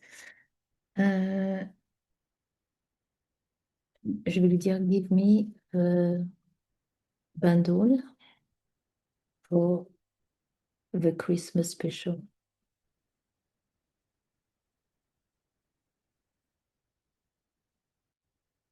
On va voir ce qu'il va me répondre. Donc, vous voyez, je suis dans la même conversation là.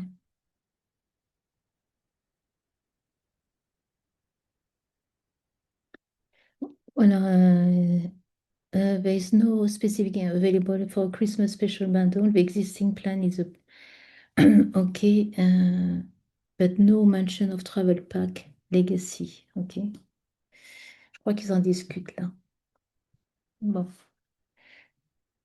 Euh, C'était dans les. C'est l'effet démo, ça, hein. Ça a eu payé. Alors, attendez. Blablabla.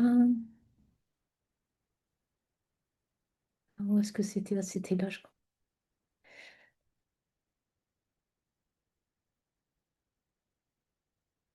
Non, c'était pas là. Ma question, elle est pas suffisamment féministe.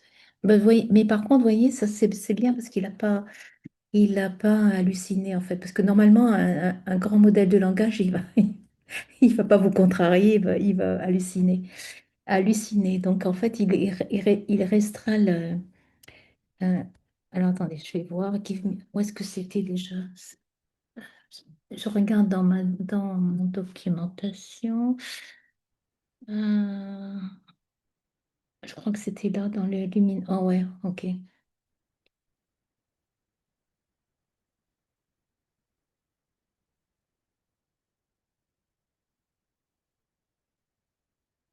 Alors ce que je peux faire, c'est. Comment il s'appelle le document?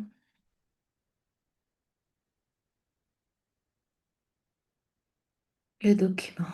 Il s'appelle Lumina Global Compliance.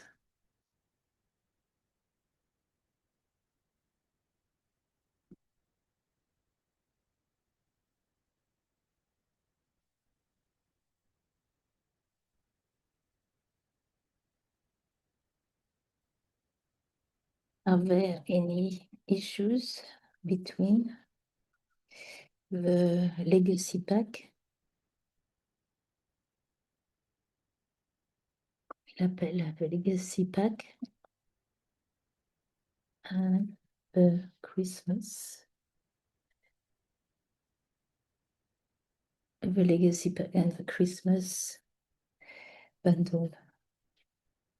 On va voir.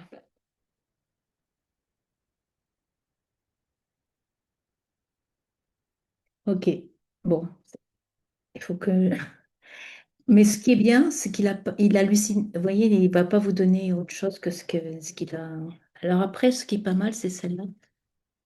Donc là, et je vais lui dire, par exemple, check, regarde les spécifications du CSV et du manuel utilisateur. Et donc, je vais lui demander, is this technically safe uh, for the legacy pack and the Christmas? Je crois que bon, on va voir.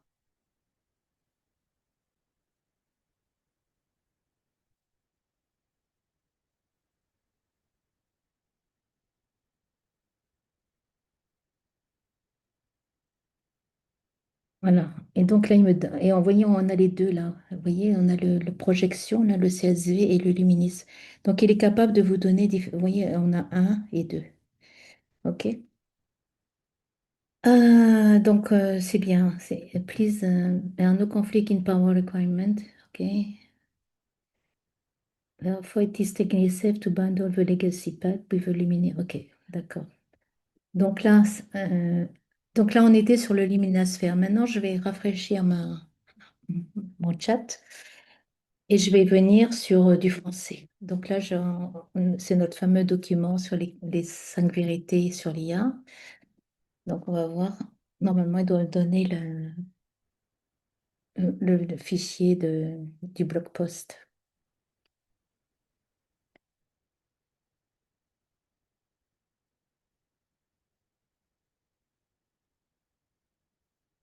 Voilà. Et donc, il vous les avait. Nous sommes dans la destinée des agents. C'est ce que j'ai vu. Et donc là, si je clique là-dessus, j'arrive sur les 5 idées surprenantes, etc. Mhm. OK. Je vais revenir ici. Je vais continuer dans donc la domaine d'application de l'IA en éducation. Donc ça, c'est le fameux PowerPoint avec énormément d'images, etc., et sur lequel il y a dû avoir un OCR. Donc là, je vais rafraîchir, je vais faire autre chose. C'est sur un autre domaine. C'est pas nécessairement toujours important de rafraîchir, mais bon, c'est- je le fais. C'est pour pas mélanger les torchons et les serviettes. Voilà, et donc, et j'ai vérifié pour vous, hein, vous avez donc, c'est bien ça, c'est sur la taxonomie, la proposition de taxonomie des domaines d'application de l'IA. Si vous voulez, je peux vous le montrer. J'ai l'impression que peut-être vous ne me faites pas confiance. Donc, c'était lequel? C'était celui-là. Et donc, si je cherche taxonomie, voilà, il a pris toutes ces informations-là. OK. Euh, OK. Au service de l'élève. Oh, pardon.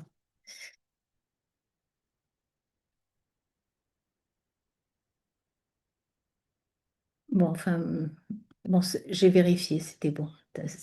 Au service de l'élève, au service de l'enseignant, au service des institutions, etc. OK? Et on retrouve. Donc là, vous voyez, bon, mon développement, il est un petit. Non, en français, il met deux fois la même chose. Bon, c'est pas grave. C'est ici. Donc ici, vous êtes en plateforme de développement, hein. Je suis sur AI Studio de google.com. Donc là, je suis en preview. Je pourrais être même en full screen. OK. Et puis revenir à tout moment au développement et demander à faire quelque chose. Alors, tiens, on va faire le full screen. Donc là, qu'est-ce que j'ai d'autre à vous montrer? Que peut-on rétorquer par rapport à cet... Ah oui, ça c'est pas mal. Alors attendez, en fait c'est tout ça que je vais donner. Je ne sais pas si certains d'entre vous connaissent Emad Mostaqueh.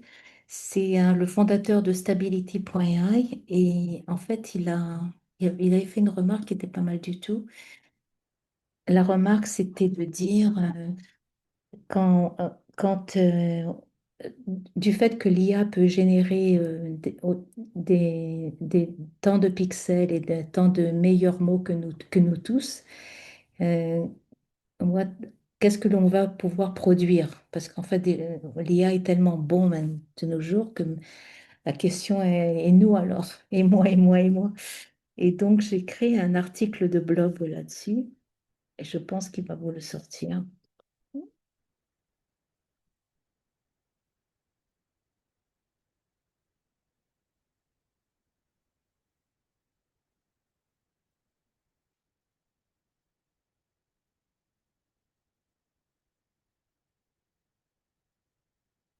Donc là, il va chercher, c'est vraiment une recherche sémantique, hein, parce qu'il va chercher les segments qui sont appropriés.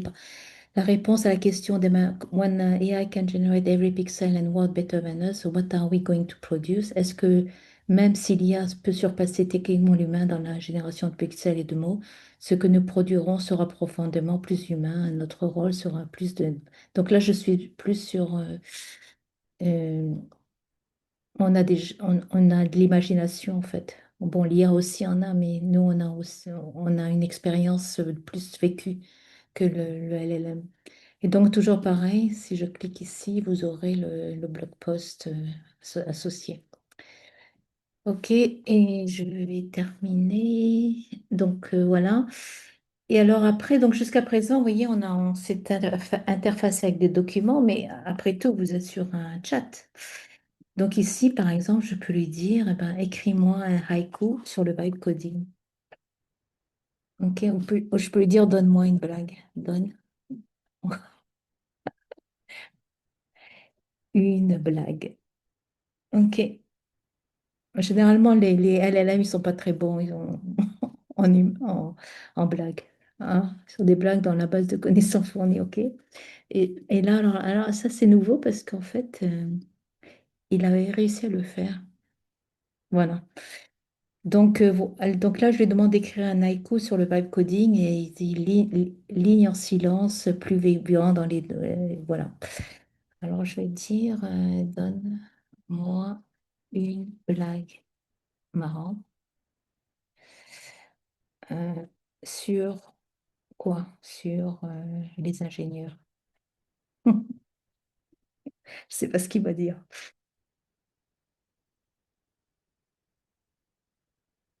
Bon, ok. Ça marche, ça marchait, je sais pas pourquoi. Je pense parce que j'ai. Alors, je vais vous expliquer pourquoi. On va revenir. Alors, oui, vous avez vu. Alors, je vais vous montrer le développement là. Donc, si je regarde le développement, on regarde le code et vous avez donc dans le. Donc, c'est du React en fait qu'il a utilisé. Et donc, en fait, à un moment donné, vous allez avoir l'appel au webhook. Alors, attendez. Euh, si je peux faire webhook.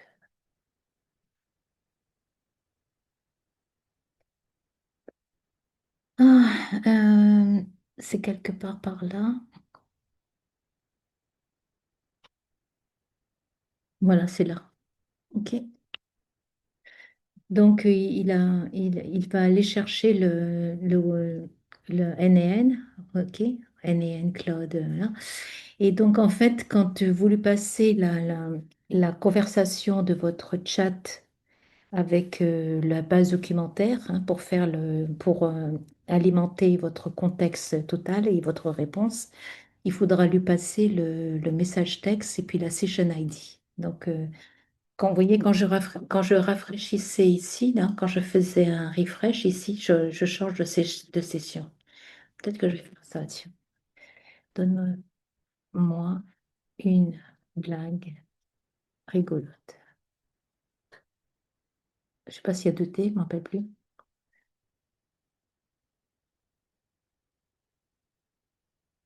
Ok, bon, il y a un T. Bon, c'est pas grave, c'est pas grave. Je vais montrer alors pourquoi il peut être réticent comme ça. Donc en fait, je suis sur ce fameux webhook là, ce qu'il va appeler. Et donc en fait, quand vous regardez, donc toujours pareil, quand on va prendre le message, donc il va venir du webhook trigger. Je vais lui associer un store, ok? Donc, c'est le store dans lequel j'ai tous mes fichiers, là. Ensuite, on fait un merge de ces deux choses, on le donne à l'agent. L'agent va s'appuyer sur OpenAI, on va utiliser de la mémoire pour gérer une conversation. Et donc là, on va appeler le search node pour aller sur votre réponse documentaire. Et après, on va si je regarde l'agent, vous voyez, le système message est beaucoup plus important. Parce qu'en fait, je lui ai demandé, ben voilà, you are a precise assistant that answer question using only information from a knowledge base. Et donc, le fait que je lui dise, tu regardes que la knowledge base, il m'a fait euh, une restriction là-dessus. OK? Et donc, après, il va formater l'URL et il va me donner la réponse. Voilà. Et donc, si on regarde les exécutions, ça, c'est la dernière que j'ai faite. Je n'ai pas d'informations, mais si j'en regarde une autre, c'était quoi? Le haïku, voilà. Il vous donne le haïku. Donc là, on a fait, si je regarde le fichier li- ici, là, en fait, vous voyez, quand j'ai demandé le haïku, on n'a pas été ici. On est allé directement là. OK? Voilà, donc je vais voir si on a des questions. Donc, des questions, moi, quatre. Lorsqu'il ne trouve pas la réponse dans la base documentaire, on peut demander dans notre prompt d'aller chercher en dehors avec le risque d'hallucination, bien sûr. Oui, tout à fait. Alors, vous avez vu que mon prompt dans l'agent RAG, là, enfin le système prompt, il est très, très restrictif. Donc, en fait, il ne va pas halluciner, en fait. Donc, c'est là où l'évaluation RAG est importante. Je ferai une session là-dessus une autre fois. Car en effet, ok, Olivier, j'ai répondu. Alors, j'ai une autre question. Est-ce que tu as déjà développé un agent RAG avec Llama Index et LangChain? Est-ce que tu vois une différence de qualité par rapport aux agents RAG avec Pipeline? Alors, je l'avais fait il y a très longtemps avec LangChain. C'est un peu plus laborieux de le faire avec LangChain. Toujours pareil parce qu'on doit créer, on doit travailler sur les chunks, les embeddings, etc. Alors que là, c'est plus transparent en fait. Mais je l'avais fait, alors là, ça remonte à presque l'année dernière, en début d'année, l'année dernière. Quid de la confidentialité des données? Oui. Euh, la confidentialité, vous êtes sur du Google Cloud. Alors, Google vous dit que les données que vous allez mettre sur son cloud, là, pour le File Search API, ils vont jamais être utilisés pour entraîner un modèle public. Donc voilà. Mais bon, c'est vrai qu'il y a un risque. J'en ai parlé durant la session. Alors, il y a pas mal de débats sur le fait que, ouais, alors vous allez pouvoir faire du chunking, hein. Si vous regardez mon fichier Python, et vous verrez un exemple de chunking que j'ai fait. Donc, peut-être que je peux vous montrer en fait. Ici, euh, chunking. Donc, vous avez la possibilité de faire du chunking. Et c'est assez simple en fait. Et le chunking, c'est fait, voilà, c'est fait ici, ok, dans la configuration de votre fichier. Là, c'est là, par exemple, la biographie de Yeats. C'est un, un poète irlandais. Et donc là, ben, on va dire pour le fichier que tu regardes, là, tu vas faire une configuration, un chunking de 200 tokens. Le maximum de tokens par chunk, ça sera 200 et un overlap de 20. OK? Et vous pouvez rajouter du metadata. Donc, vous voyez, je peux faire l'auteur, c'est William Yeats, c'est, le sujet, c'est biographie, la période, c'est le 20e siècle, et le pays, c'est l'Irlande. Donc, vous allez pouvoir faire ce genre de choses, et ça va être bien sûr récupéré dans votre. Donc, vous voyez, les grandes. Donc là, il va récupérer les chunks. Vous voyez, on en a deux pour ce fichier. Donc, je vous suggère de ne pas le faire. Alors, pourquoi? Ça, c'est parce que c'était l'ancienne méthode, en fait. Maintenant, il faut s'appuyer sur les grands modèles de langage qui sont super performants. Et pourquoi je vous dis ça? Parce que j'ai fait une petite slide là-dessus. C'est celle-là. Bon, elle est en anglais, mais c'est pas grave. Pour le chunking, comme vous avez pu le voir dans le code, je peux le faire. Pouvez-vous le faire? Le faire, oui, je peux le faire. Mais en fait, il vaut mieux que vous laissiez Google le faire. Pourquoi? Parce qu'en fait, Google a brassé des millions et des millions de documents. Et en fait, il a son modèle d'embedding va pouvoir, selon même le type de fichier, si c'est du JSON ou si c'est du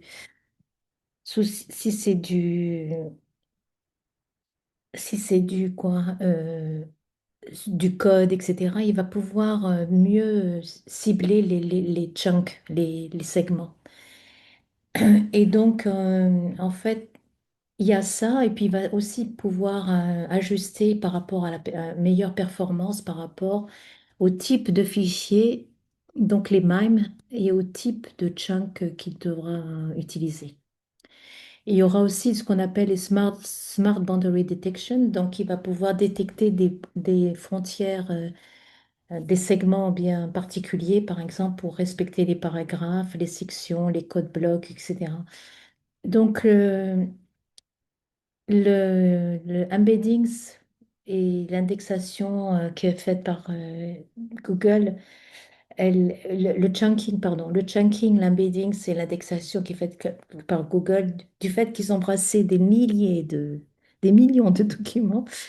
Je pense que eux, ils ont une valeur plus optimale que ce que nous, on pourrait faire à la mimine, en fait. C'est mon point de vue. Mais je pense que c'est assez juste. Voilà. Euh, Ah oui, tiens, j'ai pas, on a rechargé deux fichiers Attendez, j'ai pas testé les fichiers qu'on a chargés là. C'était du JSON justement.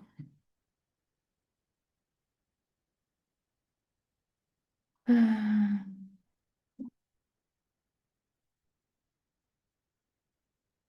ok, donc par exemple, qu'est-ce qu'on a chargé? Le course catalogue, ça c'est mes cours. Ah ben, je veux dire, je vais lui demander quels sont les cours offerts. Je vais faire un ici. Quels sont les cours offerts par code? Donc là, il va devoir lire un JSON, normalement. J'ai pas testé, on verra, hein. C'est live.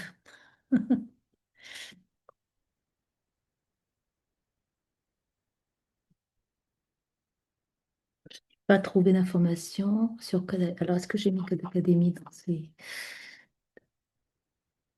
dans des junkings?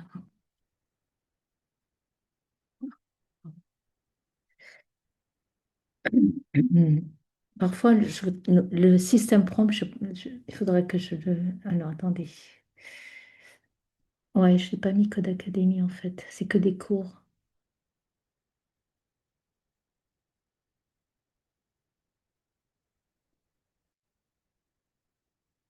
Ouais, il n'y a pas. Donc, je vais mettre quels sont les cours offerts. Alors, on va faire simplement quels sont... Je ne vais pas mettre le catalogue. Quels sont les...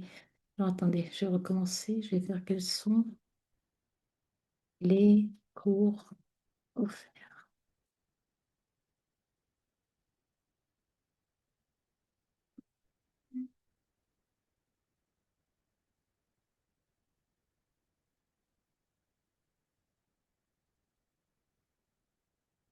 Voilà, des formations en ligne, blablabla. Ah ouais, bah, par contre, le document, c'est pas le bon en fait. Bon, euh, alors, attendez, je vais insister.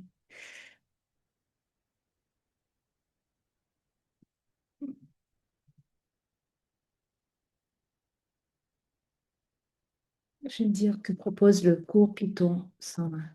On va voir.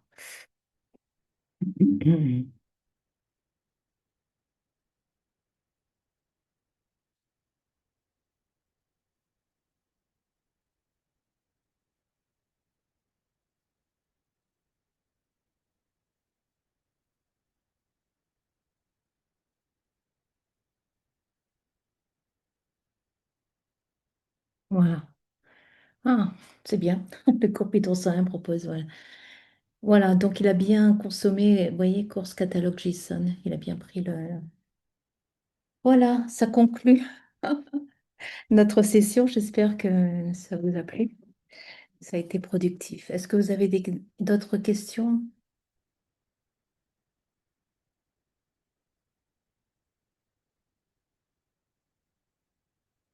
Allô?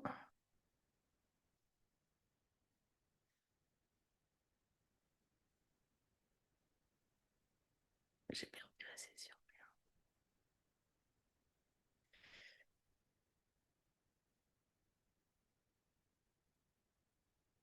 Oh,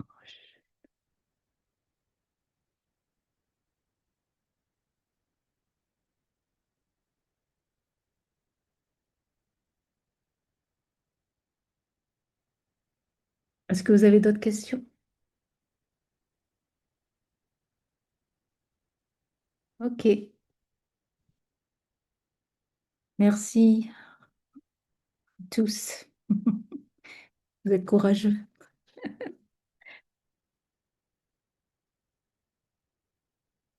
Ah, Joanne, merci. Donc, ces informations, je vais les mettre sur ma chaîne YouTube. Donc, vous aurez la présentation et vous aurez un lien sur les fichiers JSON que vous allez pouvoir utiliser. Alors oui, Pierre me pose la question, peu importe la langue du document importé, il peut répondre dans la langue de la personne. Oui, il peut le faire. Alors c'est plutôt plus, par rapport au développement que vous allez faire de votre application, plutôt que par le mécanisme d'aller chercher du contexte dans le... Quand il va vous retourner donc le contexte, l'application, le développement de l'application, vous allez pouvoir dire si, si le document est en français, on lui retourne des informations en français, en fait. Mais en fait, c'est ce qu'il fait déjà, quelque part, avec le contexte. Voilà, voilà. D'autres questions?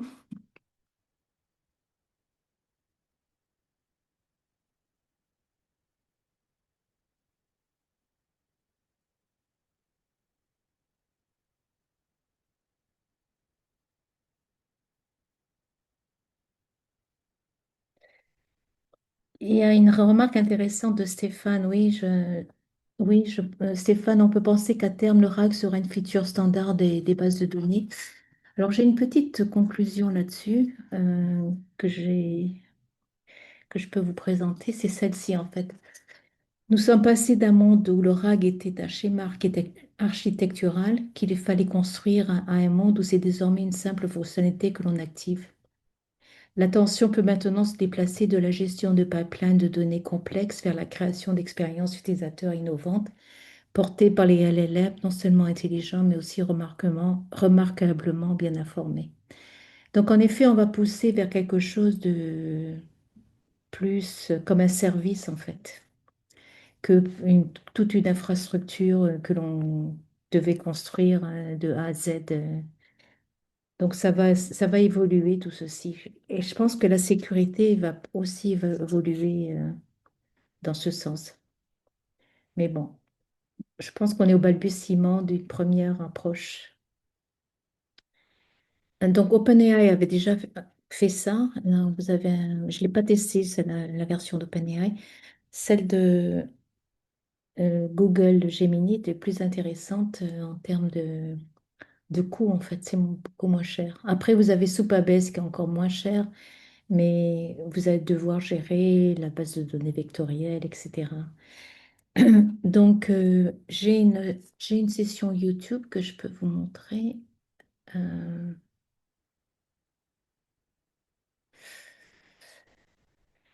je repartage mon bureau. Alors, YouTube. Je ne suis pas YouTubeuse. Loin de là. Donc là, je vais aller ici. Hum, oups.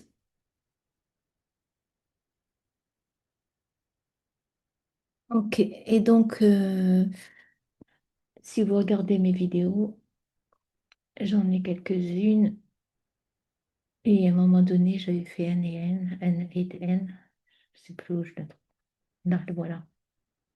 Donc là, j'avais fait une session N et N. C'était quand il y a 2 mois. Euh, donc là où j'ai passé du temps sur N et N. Mais bon, voilà. C'est- Donc initialement, j'avais commencé cette chaîne pour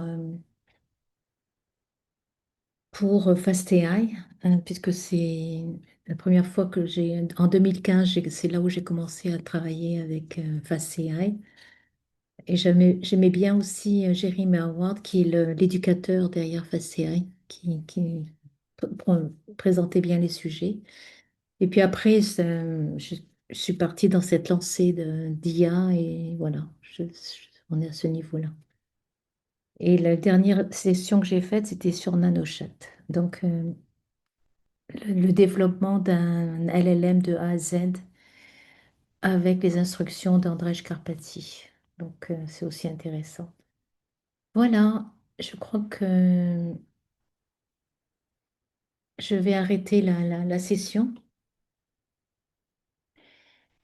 Et puis, je vous souhaite une bonne soirée. OK? Au revoir. Merci. Joanne, ouah, j'ai un fan. Joanne.